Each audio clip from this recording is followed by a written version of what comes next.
Yeah, I think the biggest thing is just really slowing down and investing the time. Even though the person, if you're outsourcing, it may not seem like a lot of money. And so it's sort of tempting to just set up a document and provide it to them and say, okay, this is what I want you to do. Because it's not a big financial investment, but that doesn't mean that you still shouldn't invest that time to show them exactly what you want. And that's when you get the best results.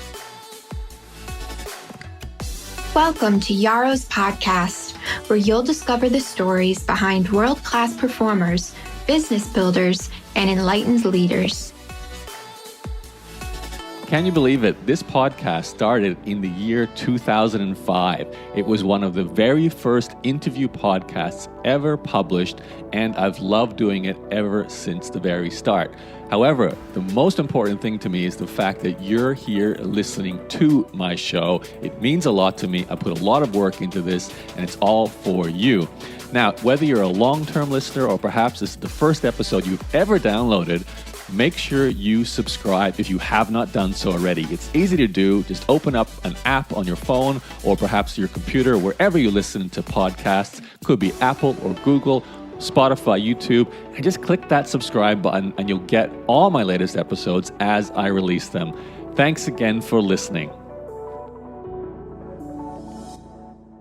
Hello, this is Yaro, and welcome to another exciting podcast episode.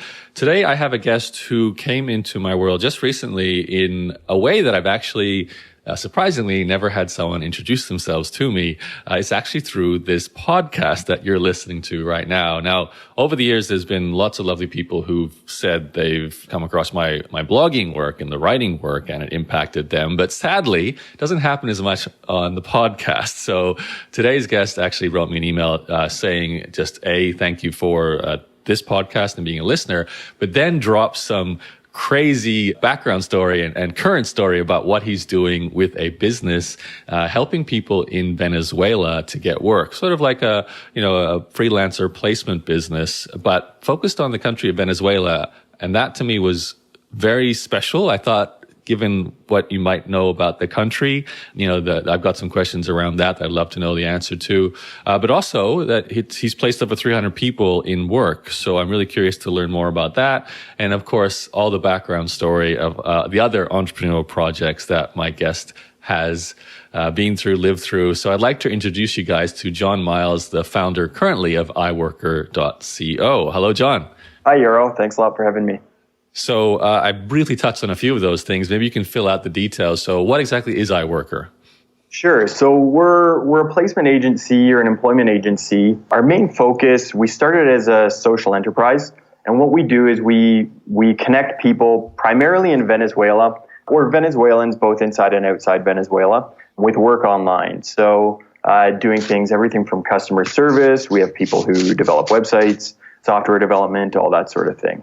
And we started that because I actually live down in South America. I'm in Colombia right now, which is right next door to Venezuela. And when I started this business with my business partner, my now business partner, I was living down in Buenos Aires, Argentina. So we had sort of seen what was going on in Venezuela, and I can get a bit more into that later. But we wanted to help out, and so saw an opportunity where we could connect people that we knew, but then also start reaching out to our networks and connect people who are really talented, but just didn't have the opportunity at the work the opportunity to earn real good money back in Venezuela. Because you often hear outsourcing companies are hiring from the Philippines or India or Ukraine or Romania, lots of places around the world, but I've never heard someone sourcing from Venezuela. And I thought, perhaps, my ignorance here, that because of the instability of Venezuela with the inflation, the politics there, and even the infrastructure, I was thinking, is the internet stable enough for a person to work there? I know you have people who are Venezuelan but not in Venezuela, but it sounds like you have both. So, how do you find it is working with people when their whole life situation might be under threat, basically? Yeah. So that's a really good question. So the internet is fairly reliable, and it's sort of similar to if you're hiring from Asia. Like, I've been actually outsourcing. I started hiring my first remote workers, I think it was 13 years ago. I started a software company 13 years ago, and I was doing the traditional thing where you hire from Asia. So I think I had a graphic designer in think it was Indonesia.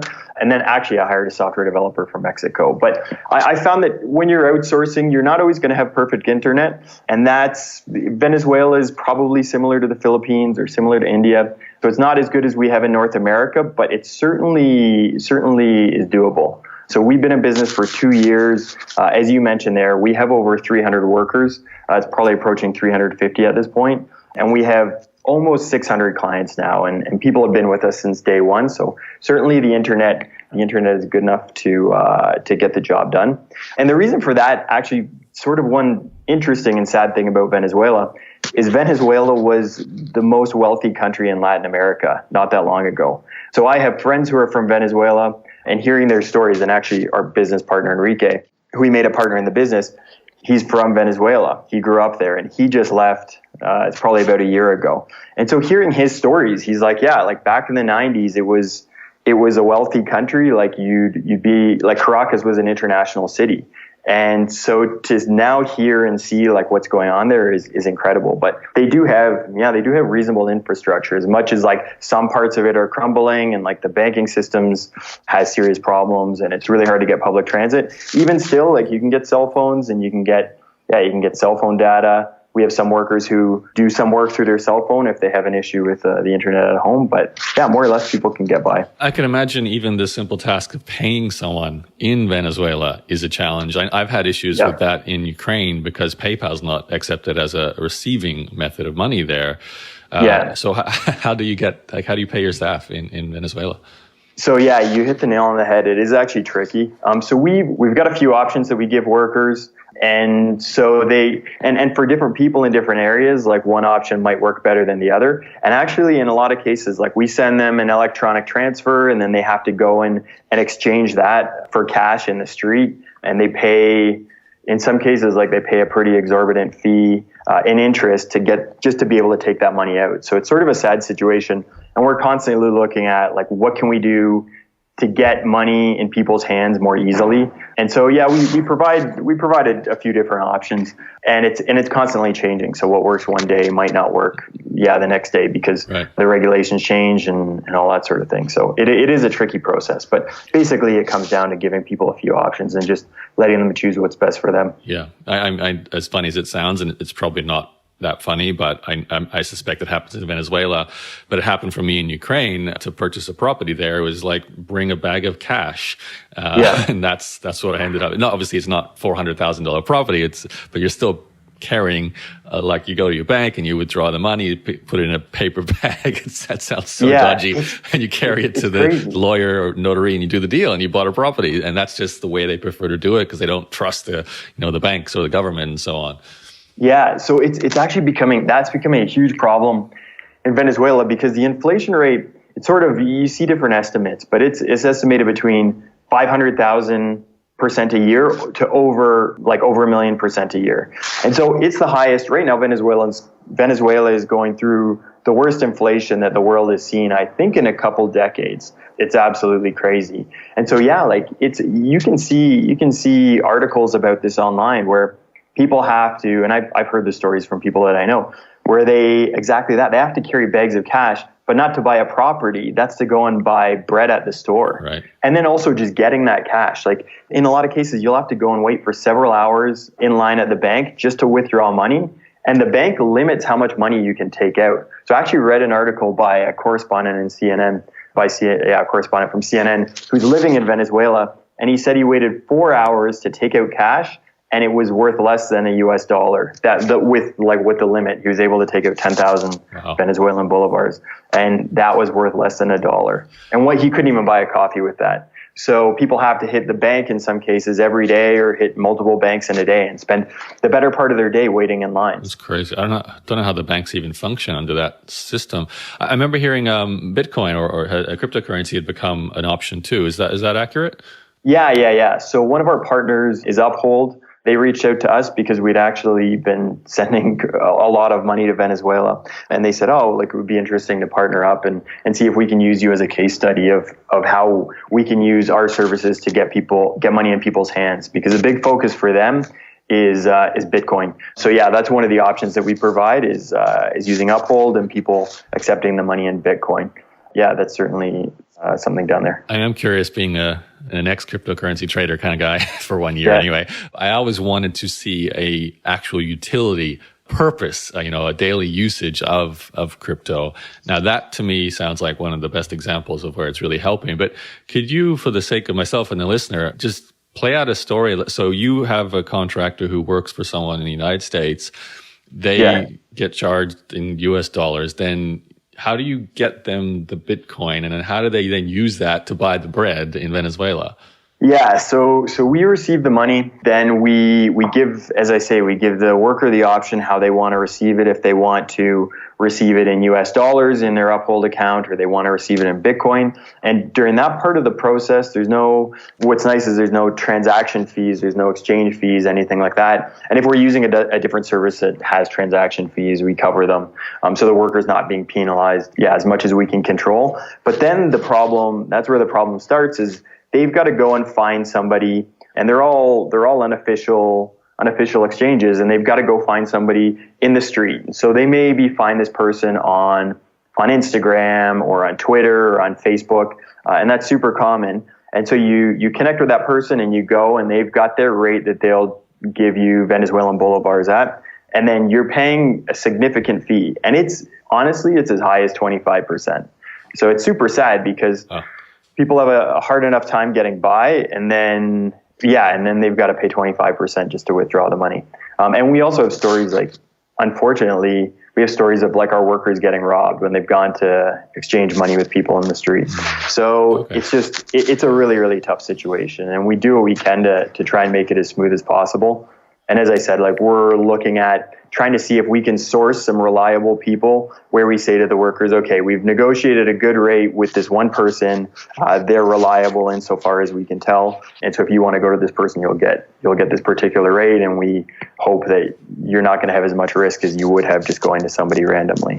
But it's a really difficult situation. But just to go back to what you're saying about a practical use of Bitcoin, we do have some workers in Zimbabwe as well. Zimbabwe has a huge inflation rate, and that's another place where Bitcoin is quite popular, just because of the inflation rate, and it's just so it's a stable way for people to hold their money so that it's not eroding every day. Eroding as much as Bitcoin might erode in a day. Well, yeah. So you're taking on some fluctuation risk there, but that's a whole other theme. Okay, interesting. Now, I think the listeners can tell, and I can tell, you're picking a hard task here, John, just in the logistics of setting up a company and helping people to get work. So, you're not making it easy for yourself by choosing places like Zimbabwe and Venezuela. And as we mentioned briefly at the start, this is a social enterprise in the sense that you've chosen to do this not necessarily to make a lot of money yourself, but to try and help people in these countries, and obviously help other people with good, talented workers. Now, one of the things I know when I first saw your website was seeing the starting price of $5.95 per hour. Yeah. Now, I remember many years ago when I first was introduced to this idea of outsourcing, probably around the 4-hour work week craze, or even before that. People were saying, hire a Filipino for $5 an hour, $100 a month sort of rates and things like that. And there was a lot of excitement around that, but then there was part of me and lots of other people said this too, but how on earth are they living off that kind of money? Or how does that, work for them? Obviously, it's a great deal for us with countries with strong currencies who are making money in US dollars, but on the flip side. So could you maybe just touch on how that does translate to a person in Venezuela or Zimbabwe or these places? Because I know that's your base price, and you go all the way up to $13.95 as your top rate, which is crazy expensive. No, it's not. It's very, very cheap. So how does it all play out for the freelancer? Yeah, so there are a couple parts of that. So first thing, because we started this as a social enterprise, my business partner and I said, okay, we're gonna take a small margin just to run the business. We're gonna keep it low, and we've never moved it since day one. So my business partner had a couple online businesses, and he had done well there. And when I left Canada and moved down to South America about 2.5 years ago, I had just sold my stake in a few businesses, and I had done okay. And so we started this with that financial freedom. We didn't need to do this to make a ton of money. So that's part of it, is just that our margin's low. we're super, super focused on running like a really lean business. So even at the point we're at where we have a lot of workers, hundreds of workers, we've got hundreds of clients, we're still running our bookkeeping in Google Sheets, for instance, just so that we're not paying fees to link up Stripe and bookkeeping software and all that sort of thing. But the bigger part of that is just that money goes a long way in countries like Venezuela, other parts of South America where we have workers that have left Venezuela and are living. So that might be Nicaragua. And so I hesitate to say exact numbers, because the numbers, with the inflation rate being so high, the numbers change and it's hard. It's sort of a moving target. But really, like, what we can afford to pay a worker in an hour is in a lot of cases what people make in a day back in Venezuela. So it just that's what it comes down to, is it's an opportunity that they don't have. Earning US dollars and not having to worry about that the second they get paid, that money eroding, is hugely powerful. And then it's just, that money, even though it doesn't seem like a lot to us, it goes a long way there. Okay, well, that's reassuring. I think, some people might have felt a sense of guilt or exploitation sometimes paying only $6 an hour to a person to work an entire day and make whatever it is, $25 or $30 or something like that. Well, what I can say to that point is that we've had workers that have been with us since day one. We've had a good portion of our workers have come in as referrals from friends. So we have people reach out to us all the time and say, hey, like I'm friends with Maria. She told me about her work with you. Do you have any positions for me? We've even had family. We've had family refer like their sisters and brothers and all that sort of thing, cousins. So that lets me know that, okay, we're treating people well because people have been with us for 2 years, and then the amount of referrals we're getting. So, That actually leads me to another question. Given the geographic distance between Zimbabwe, Venezuela, I know obviously we're a connected world, but you're still needing to find people on the ground. Like, how are you managing? Because I know as a personal example, running Inbox Done with my co-founder, Claire, there's obviously a stream of people looking for work, and then there's this, certain stream of people looking to hire, but it's a fine balance to find, fill a need as it comes in sometimes, and vice versa. So how have you managed that? How do you find someone in Zimbabwe at the same time you're living in, I know like you were in Colombia when we're talking to you now, and then you've got people in Venezuela. How is this, like, do you have a underground network of people, or what's the strategy there? We do more so in South America, because I'm currently in Colombia. I spend probably 2/3, 3/4 of my year in South America, between Colombia and then a bit in Buenos Aires. And then my business partners, Jeb and then Enrique now, who we made partner in the business, they're also in South America and Argentina. And then Enrique, as I say, is from Venezuela. So we have friends from Venezuela in all of these countries. Enrique has a pretty extensive network back home. So that helps a lot. It just, in terms of referrals and being able to connect with people on Facebook and all that sort of thing. But it also gives us an idea of, okay, what websites do people use in Venezuela to find work? And then as it's expanded, so we started with Venezuela. We continue to focus on Venezuela, but we do have some workers in other countries. But we continue to focus on countries that are going through economic crisis and are in need and sort of can benefit from this type of work. So 80% of our workers are Venezuelans, but we have workers in Nicaragua, we have workers in Haiti, we have workers in Zimbabwe, Kenya. And as we find workers in those countries, we have conversations with them and say, okay, where else, if you were looking for more workers, where do you recommend that we look and we put ads and all that sort of thing?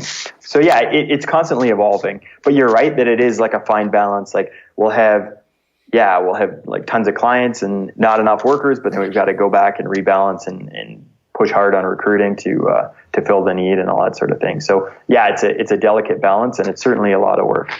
So for the people listening to this who are going $5.95 an hour, I can definitely afford that, and I'd love to start hiring some people to work with. Maybe a couple of questions here. What's the sort of general types of services that you find you guys are really good at helping people with? But also, just simple questions like English. Could you hire someone to write English documents, or is it more technical work? Like what's the skill level in terms of communication, and also technical skill? Like who have you got on staff, or who can you get available to people? Yeah. So there's sort of a couple answers to that. So because we have several hundred workers, The majority of our workers are actually college, university educated, which is incredible. And then we also are pretty focused or very focused on hiring people that have advanced level English. So as much as we do this as a social enterprise, I'm an entrepreneur. My business partner is an entrepreneur. We realize that, okay, you need to have good people. If we're not providing good people, this whole thing is not going to work. So we've had over 5,000 people apply with us, and we've hired between 300, 350. So that allows us to be, because we're very particular, that allows us to hire workers that are advanced level English and generally are college, university educated and are pretty skilled. So we have workers, believe it or not, we have one person who's a lawyer and she can translate legal documents between Spanish and English. We have a couple people that are actual medical doctors. So the quality of workers is quite high. The types of work that people hire us for, a lot of it is things like customer service, social media. So that can be planning social media campaigns. That can be posting content. That can be creating content. So photos and video editing and that sort of thing. And then let's see, we have a lot of people that hire our workers for doing lead generation types of things. So outreach on LinkedIn is popular. Yeah, those would be some of the bigger areas, sales types of tasks. But yeah, as I say, video editing is one that's quite popular. But we do have workers that do cold calling. We have workers that do copywriting. So those would be, the copywriting would be either the most advanced level people where English is their second language, but we have some examples of people who have grown up in the States until they're 14, 15 years old. So their English is super advanced, and so they're able to do that copywriting. We have some copywriters that are native English speakers that live in some countries in the Caribbean, for instance. Okay. Well, I feel like we've given a fantastically detailed explanation of what iWorker is. So those of you listening and you're really excited about hiring someone, iWorker.co, first place to go. Obviously, you can get in touch with John and we'll share some more links for you at the end of the show as well. When I met John, it just happened to be a time where I was looking for a developer as well. So I asked John if that's something he could help with. And I have a project that I wouldn't say is typical, but it's not that complicated, but it is a development project. And he said within a week, he's assigned me a developer and I've just started working with him. So I feel like you could basically take anyone. Like I could send you anyone who's got any need in terms of freelancers and you possibly could find someone for them. I know I don't want to put the onus on you to do that, but I feel like you could at least ask can you find someone to help me do this? And you could go look. Sure. Yeah. And I've actually been surprised. Like we've had people come to us and say, oh, do you have anyone who's worked for a big four accounting firm that can do accounting? And I thought in my head, I'm like, probably not. Like that's really, really specific. And then I asked Enrique, because he manages our database of workers, and he's like, oh yeah, actually we do have somebody. So I'm even shocked, like sometimes with the level of workers and just sort of like the specific skills. So yeah, we do have people that do tons of different things, and we're really big on customer service and just being honest with people. And so if we have somebody that we're like, okay, yeah, this person could be the right fit, but maybe not. We encourage people to jump on a call with the worker and ask that worker questions. And there's no sort of obligation there. And we're big on the exploratory process to set people up with the right people. Okay, that's awesome. One huge pitch for iWorker there, but I think it was worth it. And I also think it's a great cause there. You're helping people in some difficult places around the world, and they're talented. And for us entrepreneurs, it's a way to get some help at a very reasonable rate. So check it out. Now, there's a lot of questions I now have, John, about you, because you've obviously set up a fairly large company here, but there's a natural curiosity for everyone knowing that this is a social enterprise too. How are you paying for your own bills and what happened in your life previously? So can we go back in time? Where are you born and raised? So I grew up just outside of Toronto. So I'm Canadian. I was in Canada up until 2.5 years ago. And right out of university, I took business in university. I got involved in a couple businesses. I started a small software company right out of school, which is where I started outsourcing when I hired the software developer and the graphic designer. But then also during that time, I was part owner of a craft brewery. Whoa, okay, slow down. Too much happening here at once. Sure. Okay, I started this business and this one and this one. Okay, so first of all, you're in school, you're doing a business degree. Obviously, you're entrepreneurial from day one. So were you planning, like in your mind, graduation, start company, get rich? Was that what you were thinking? Probably. It was a long time ago, but that's probably exactly what I was thinking. Yeah, I was always interested in business, even before university. Yeah. Okay, and can we? Obviously, you don't have to share your age, but it does help to know what era we were in when you graduated. Like when you're graduating from university, were you seeing like a lot of opportunities in a certain space because of social media was growing or something was growing? Like what brought you to start a software company as your project then?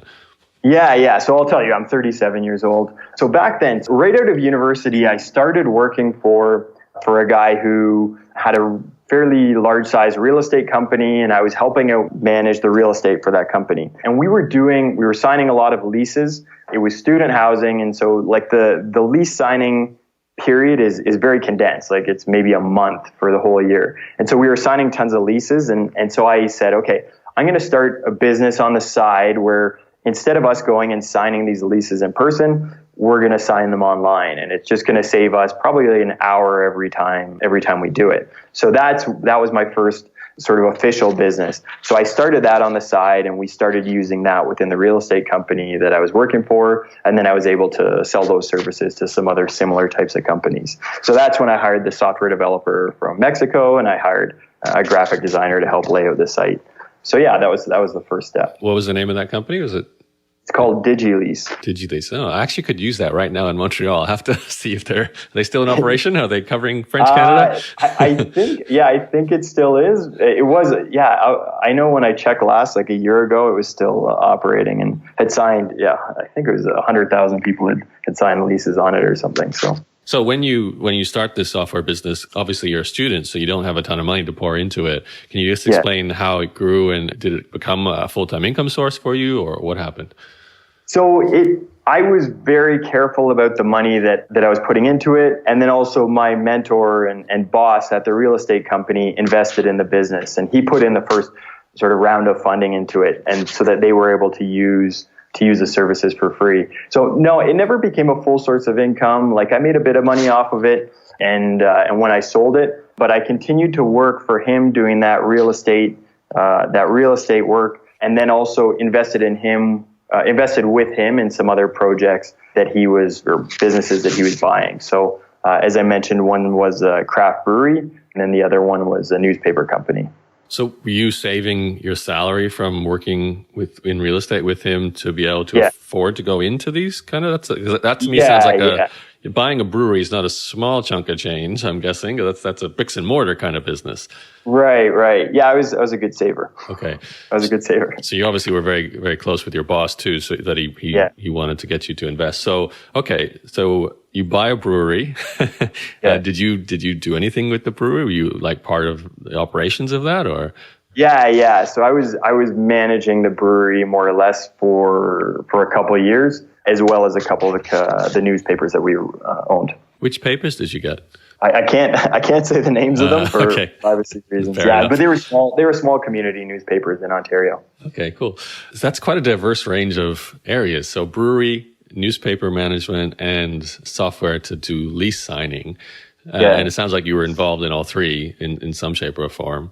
That's, I guess in some ways that could be a lot of fun for an entrepreneur. You get to play with a whole bunch of different businesses. But was that all happening like at one time, or did, one lead to another? And obviously you've got a team, I'm assuming, around you for each business to some degree as well, right? Yeah. So the first was the real estate, and then we moved into the brewery and the newspapers around the same time. I was less focused on the real estate, much less focused, and way more focused on the brewery and the newspapers for the last half of sort of my career time back in Canada. So for about 5-6 years, was more focused on growing and running the newspapers and the brewery.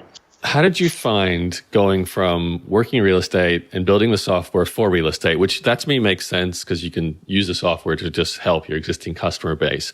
When you buy a brewery and you take over that business, I wouldn't even begin to know how to get a customer for a brewery. I'm assuming you got to get your beer into a fridge in all the stores around the place. Yeah. So like, how did you find learning a whole different business model and making that work? Yeah, so the brewery was pretty simple. So actually all of the businesses were pretty simple because like with the brewery, we bought a brewery that already existed. It was, I think, 12 years old at the time. So they had their distribution system in place. They were in the LCBO. For people in Ontario will know what that is. And then the beer store. And in Ontario especially, like, it's a really simple distribution system. Like, at that time, you had the LCBO, you had the beer store, and then you'd sell through bars and restaurants. So it was sort of it was pretty simple business, just trying to sell to those three channels. So for us, like, we bought that business, and then we just focused on trying to increase the sales and just get more people on the road to hit those stores and bars and restaurants. Did it work? Yeah, it grew.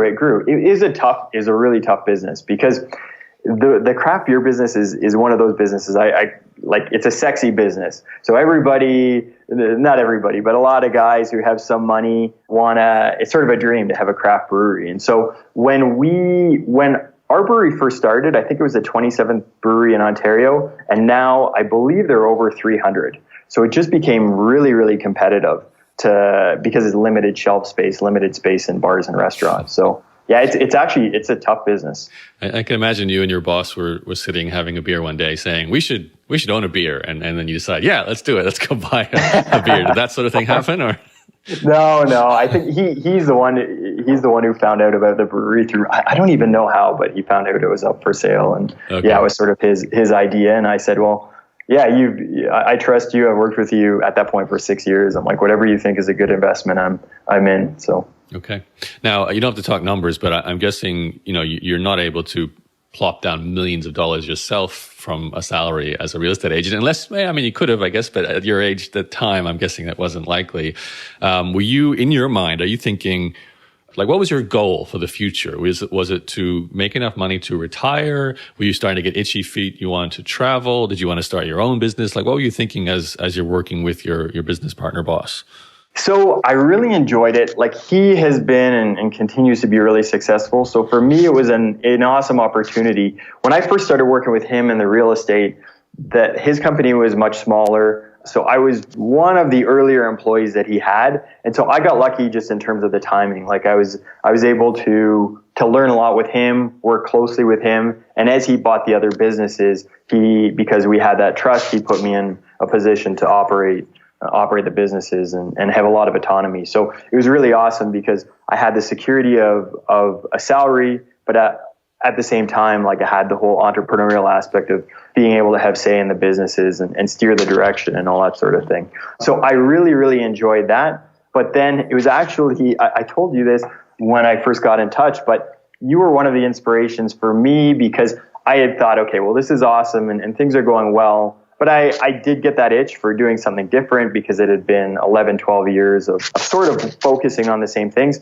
And then also the brick and mortar was tying me down. And I felt like, and 4-hour work week is one good example of, like, that inspired me to say, well, yeah, it would be cool to travel the world and have that freedom. And I think it was the membership site master plan, which I listened to by you. And I remember being in the brewery, like, super, super clear as day. I remember listening to that. And it inspired me to say, like, you know what, like, maybe it isn't so hard if I wasn't doing this stuff. Like, I've got a bit of money saved up. I think I could sort of make it for a while without having to worry about making a ton of money. And maybe I could start an online business. So that was one of the big sort of like sparks for me that inspired me to sort of make that life transition. I'm glad to hear that. It always makes me feel a little strange that someone was listening to my voice like all those years ago who I don't know, who I know now. It's such a surreal thing. But take us forward. So you're getting excited about digital nomad business, I guess is the best way to put it. You were clearly well entrenched in at least 2 or 3 businesses there. So it's a big decision to make a move. What did you plan on, like, launching something online first and then making it work and then travel, or what was the plan?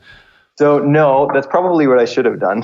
Like, I've made some certainly decisions that I wouldn't have necessarily done the same thing going back. Yeah, no, I made a leap, and because I've got a good network with my family, and I knew I'd go, like, okay, I'm not going to run into, like, too many problems. If I burn through all my money, like, I'm not going to end up in the street.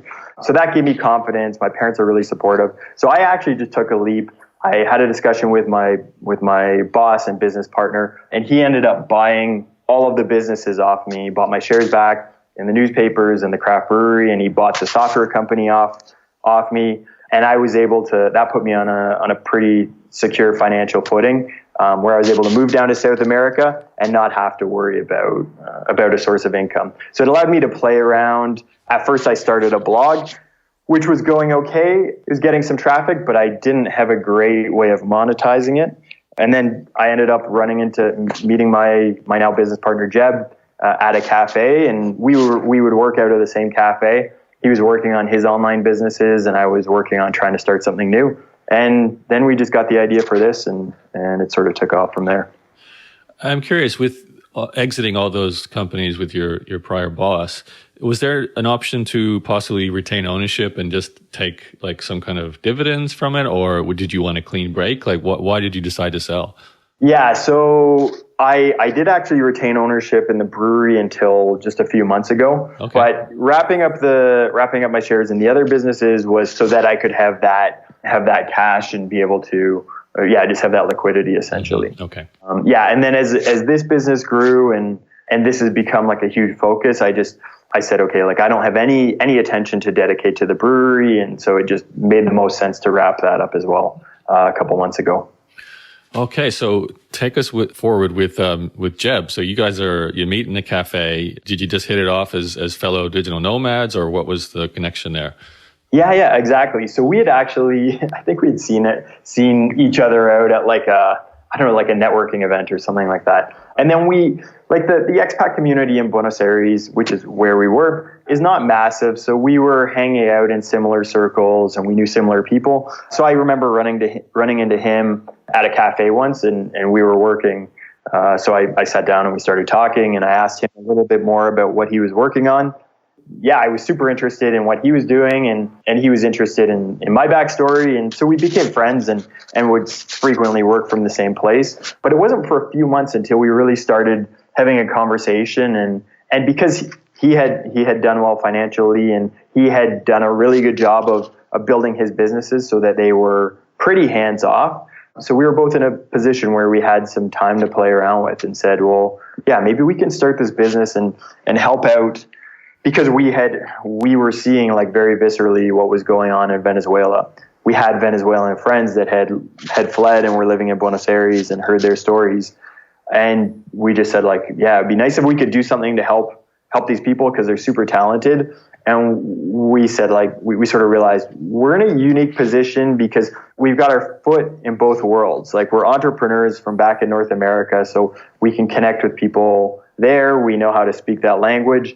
And we've got that credibility because we both run successful businesses. And at the same time, we're living down in South America and we have friends from Venezuela and we've got connections and we speak Spanish. I speak a little bit. It's not great, but enough to get by. And so we can potentially we can develop this business and just try and help people do a little bit to help the economic crisis, essentially. How do you start a business like that? Do you set up a website and hope people find it? Or do you find your first worker and then try and find them a client? Like what happened? Yeah, so I'm trying to think back. What did we do exactly? So I will say, like, from the lesson I learned from my software business, because I did it the complete wrong way. I built the business. I spent whatever it was, $20,000 on development and all that, and I didn't have any customers. So I've learned that for me, the best thing to do is what they say, like the minimum viable product. So we didn't have a website for the first 6 months. We just started connecting people. So at first, I think Jeb had some workers from Venezuela that were working with him in his online business that had some extra time free. So he said, okay, I've got some friends back home who are running businesses that are successful businesses and could probably use workers with these similar skills. So yeah, we first started just making those super informal connections. So we didn't have a business registry, we didn't have a website, but we said, yeah, let's see if we can help these people like fill up the workers' schedule so they're getting the full-time work that they're looking for. And that just went really well. It went really well on the worker side and then on the client side as well. We had more people reaching out to us from back in Canada and just saying, hey, do you have any other workers who have similar types of skills down there? We'd be interested. Do you remember the first placement? Do you remember, because you would have had to learn, how do I communicate with the client? Like, when do I step in? When do I hand over? How much do we charge? All those questions. Do you remember that, sort of learning that with the first person? Yeah. So the first person was a really good friend of mine, and it was for like a sales outreach type of role. So doing research and then also calling. And so I had a lot of room to sort of make mistakes because he was one of my best friends. So I knew that he wasn't going to yell at me if things didn't go right. So yeah, it was a lot of like not knowing what we should charge, and not knowing what we should charge, and like how do we work it? Do we charge by the week? Do we charge by the hour? That sort of thing. So for us, like the key or what worked out well was just dealing with people that we knew back home, so that if we got things wrong, which we did, the consequences weren't going to be too high. And on the flip side, like how were you finding people locally at the start? Because I understand once your network's grown, it's easier. But do you just like sit at a cafe and talk to your neighbor and go, oh, you happen to have skills in sales calls, and I've got a friend back in Canada who needs someone to do sales calls. Like, is that how that worked, or? Sort of. Enrique was at this point living in Buenos Aires. So Enrique had started working as a VA for Jeb. In one of Jeb's online businesses. And with that income, it allowed Enrique and his wife, they were about to have a baby, and it allowed them the stability to leave Venezuela and to move to Buenos Aires, because they were going to have a baby, and it was just really hard for them to find, like there were medicine shortages and all that sort of thing. And they just said, this is not a great place to have a newborn. Mm-hmm. So they had moved to Buenos Aires. And then as we started talking about this business, Enrique was excited by the idea of it and said, like, hey, I can help out with that. Like, I think this is an awesome cause, obviously, that meant something to him. And he said, I know people back home, like I've got connections back home, and I can connect you with people that would be great workers. So the first part of it was more like the networking informal thing. But then as we went, Enrique was able to say, well, yeah, this is a site where people look for work back in Venezuela, and this is another site. So we did a mix of both networking, but then putting job postings on sites and seeing what worked. When you say sites, is it like a Craigslist for Venezuela? Yeah. That sort of thing? Yeah, so there are a few, like Craigslist. We tried putting ads on Facebook with some mixed success. There are some other sites that are more like local sites in Venezuela as well. So yeah, it was a mix, and we've tried different things over the last couple of years and focused on different areas. And some things will work for a while and then they'll stop working. So yeah, we're always adjusting. So as the business grew, I imagine scaling is a little tricky. Can you think back to, I don't know, the first time where you needed to hire management type people? Enrique, I can see you've got yourself and Jeb and Enrique as a sort of management to start with. But at some point, like now, you've got 300, 350 staff and 600 plus customers, whatever it was. I think that's right. That's a lot of people to organize, or at least stay in touch with and communicate and manage. So during the early days, when you get to 10 clients or 20 clients, at what point did you start to expand your team, and who did you hire first? Yeah, so I remember super vividly, because when we started this, like we were both focused on other things. I was running my blog, and Jeb had his other businesses. So we were working like an hour or two a week for the first, 3-4 months. And it was growing. But it just, at one point, I don't know, it seemed to explode. And I remember we got to the point where we were working 7 days a week on this business. And one Saturday night, I remember coming home from a restaurant and going and answering emails at midnight on Saturday night, because we had so many incoming emails. And then Sunday morning waking up, and I'd cleared out all the emails, and Sunday morning woke up and there were 18 more emails, because we have customers in Australia now and in Europe and all that sort of thing.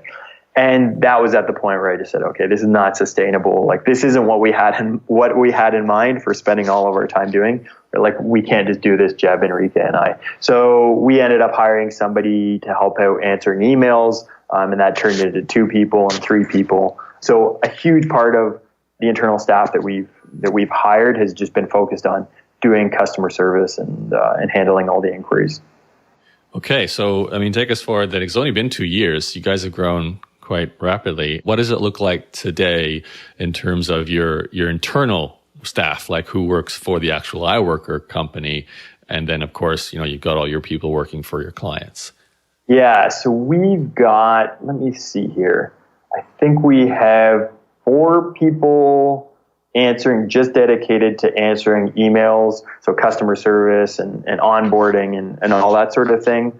And we have 1 person doing recruitment, and we're probably going to bring on a second pretty soon. And then we have 2 or 3 people doing outreach, so helping out on the sales side and just handling leads and all that sort of thing. Okay, so it's still quite elegant. You've really come up with a an elegant business model to manage so many people. I'd love to, like, if we're going to pass on some insights to people listening who are, maybe they don't necessarily want to do the social enterprise, and maybe they do, but even just to run a services-based business, and they love the idea of sourcing local talent and helping those people. Obviously, I've with my co-founder Claire, we run a similar model, but we're hiring more American-based, but same idea, selling services.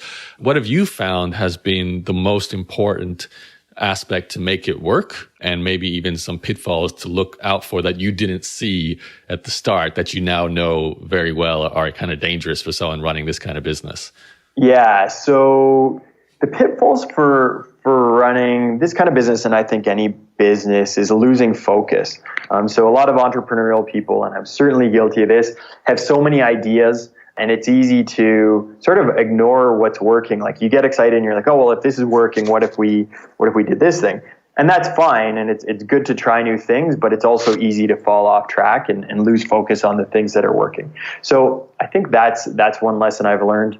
Another thing which I touched on and is sort of evident here is just staying lean. So really, like, keeping the costs low. And that's both for running a social enterprise, but even any sort of business. Because if you're burning too much money and your runway runs out, as they say, like, you can't, even if you have the best idea in the world, if you can't last long enough to see it to fruition, well, it doesn't mean anything. So just really being hyper focused on keeping costs low and saying, okay, if we're going to try out this idea, how can we do it as lean as possible, both in terms of the money that we're spending and then in terms of the time we're spending. So not doing what I did, where I spent several years sort of developing the software before really trying to sell it and have an idea if people wanted to buy it. And then in terms of sort of the systematizing side and the staffing side, this goes for whether or not you're outsourcing or you're hiring, like I was doing brick and mortar, like office people to work in the office, is just really investing the time and setting up good systems. So building the systems first and breaking down everything that they need to do into its component parts and laying that out in very, very good detail and spending the time to train the worker. So what we recommend is when somebody's onboarding a worker, and if it's somebody in person, we'll then sit down with them and do it. And if it's someone in another country, do a call and share your screen and just show them exactly you doing as much as you can, like step by step, walking through exactly what you want them to do. And then we recommend people make a video, like use Loom or Screencastify, and make a video and show them step by step so they actually have that resource to go back to. And then even build out a document that, again, lays it down step by step. You're sort of training them in 3 times, but it's just super, super effective.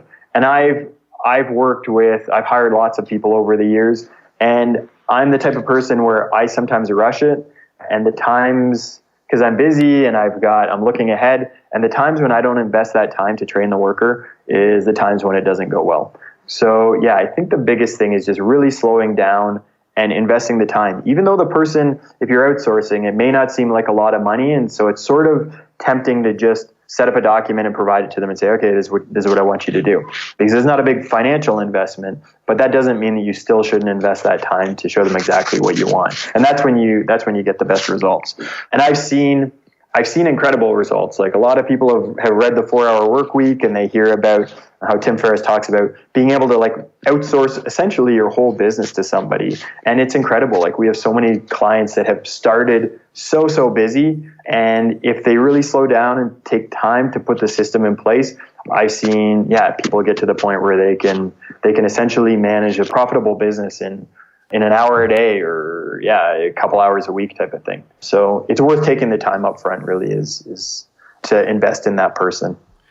I was watching some of the onboarding videos your team sent me, which reiterates what you just said about taking the time. And I saw the example you put together with one of your e-commerce clients. And I feel like e-commerce is a really great place where this kind of outsourcing can really benefit you. And Tim Ferriss was an example too. He had that nutrition supplements business and e-commerce business, and I think this is what really got me though in the example you gave. I understand you can outsource customer service, and I understand you can outsource web development and perhaps creation of media, graphics, social media, and even, people to post that social media and set up your calendar. But then for a lot of e-commerce sites, I'd say the majority, the main engine for sales is some kind of paid advertising. And that's an area that either the founder has become proficient at running their own paid ad campaigns, or somehow has managed to have a budget to really hire the best people. But in the example you gave, I was quite impressed that you were able to place with them a person to take over running the ad campaigns. And I like the way at the start it was, here's how I do it now, and this works. So just do this. But then the contractor was able to actually, learn that system and then start doing it better than the actual founder of the company. And when someone is doing something that generates more sales for you, and you wake up having made more money and you weren't turning all the dials to bring in those customers, that's a real breakthrough moment, I think, for anyone. Like that really shows where you've got a business that is well and truly an entity separate from yourself. And that's a special place to be in, I think. For me, it's always been more organic traffic has been that kind of vehicle. Yeah. But if you can hire talented people to run paid campaigns and so on, especially at the rates you're talking about, you can experiment with this and only spend a couple $100 and have already put in quite a few hours. So I think it's a great example. Yeah, it's all about like having faith in the process, which is hard. Like if you've never outsourced before, like I've been there where I'm like, okay, I don't think I'm going to be able to outsource these tasks. But like having faith in the process, and then also realizing like these people are like they're people who have gone to university, who have taken a 4 or 5 year degree, and they're capable of a lot if you just invest the time in them, and then you have some faith to let them make some mistakes, but also learn. The results can be incredible. So Enrique is such a good example because, as I say, like he started with Jeb as a virtual assistant, and now like he can literally run our business. Like Jeb and I got together back in November for a month, and we were just spent basically that month trying to focus on, okay, what are the next steps for us to grow the business? And Enrique was able to run the day-to-day operations totally by himself. And I remember sitting with him when I was handing over the bookkeeping to him because that was becoming a fairly big task. And I remember sitting down with him to train him. And I said to him, like, you seem to be picking this up pretty quickly. And he's like, yeah. He's like, I took this in school. And I'm like, what did you take in school again? He's like, 6-year business degree. And I'm like, oh my God. He's like, he's better educated than I am. Of course, stuff is doable for him. So I think, when people really like sort of trust the process and have faith in the worker, it can be super, super impressive. Mm-hmm. And as you said, it's such a good feeling when you get a business operating where it's not reliant on you. It's the best feeling in the world. Mm. All right, one more question then, sure. John. What do you do right now? It sounds like you've handed off a lot of this to Enrique. You still meet with Jeb to plan future things, but what's a day in the life of John Miles right now? Yeah. So it sort of varies, but a big thing that I still spend a lot of time on is doing calls with clients. So that's if they're interested in our services, but they're sort of unsure. Because I have a lot of experience, I've been hiring remotely for 12 years. I can be I try to be a good resource for people to just get on the call and they can tell me about their business, and I can say, okay, these are the things, these are the low hanging fruit that I see in the place that you can start.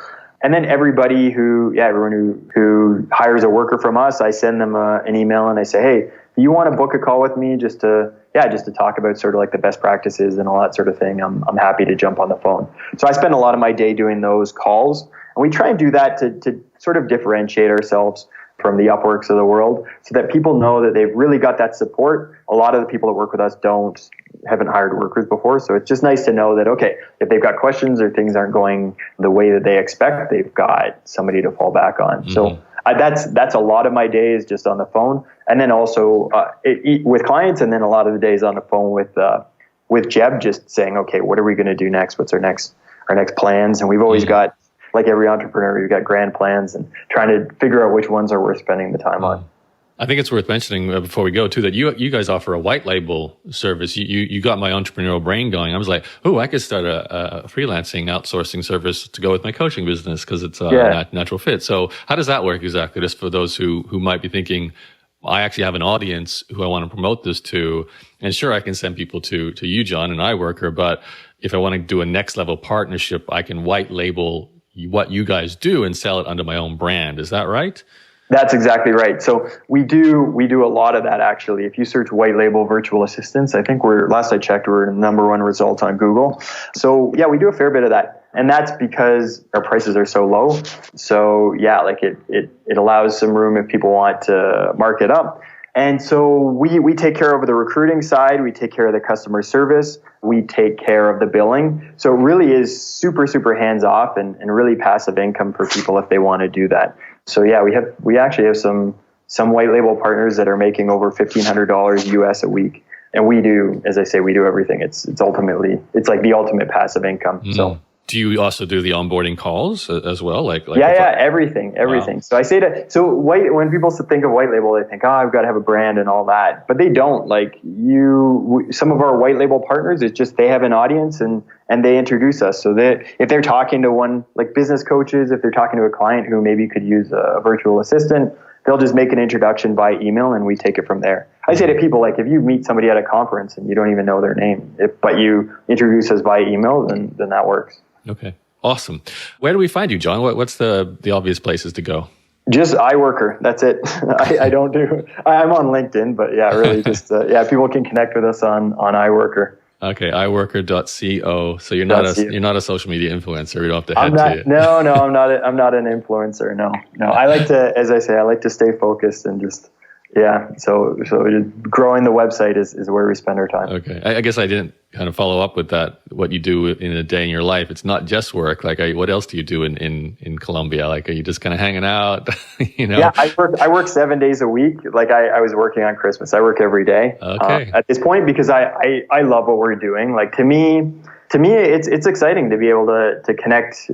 It's exciting to be able to connect people with work that they just didn't have the opportunity to have. Like I receive a lot of nice notes from workers on how it's changed their life. We've had a lot of workers been able to save enough money to flee Venezuela, and having that income, that reliable income source, so they don't have to flee and then worry about finding a job when they leave. So it just gives them some confidence and some reliability. So for me, like that's what drives me at the moment. It's exciting to be able to make those connections and help business owners. So yeah, I spend too much time working, but yeah, when I'm not working, I just hanging out with friends, and I'm in a relationship with somebody here in Colombia, so just hanging out with her as well. Okay, awesome. John, thanks for doing what you do and also sharing some of the background story behind your own life and iWorker's story. I hope the business keeps growing. I think it's fantastic that you're helping some people in tough situations around the world. And clearly they're talented people who could help a lot of other people if they can just find and be connected with people around the world, connecting with entrepreneurs. So I love that. Keep up the good work. And obviously we'll be in touch, but I hope some of the listeners come your way as well and can benefit and help some people with their own freelancing needs, whether it's so many things: social media, copywriting, web design, sales outreach, pay-per-click marketing, pretty much anything it sounds like your team can potentially help with. So just, get in touch with John and good luck for the future. Thanks a lot, Yaro. This has been really cool for me, as I say. Yeah, I'm really excited that I was able to come on. So thank you. Thanks for listening to Yaro's podcast. For more episodes, visit yaro.blog and subscribe on iTunes or Google.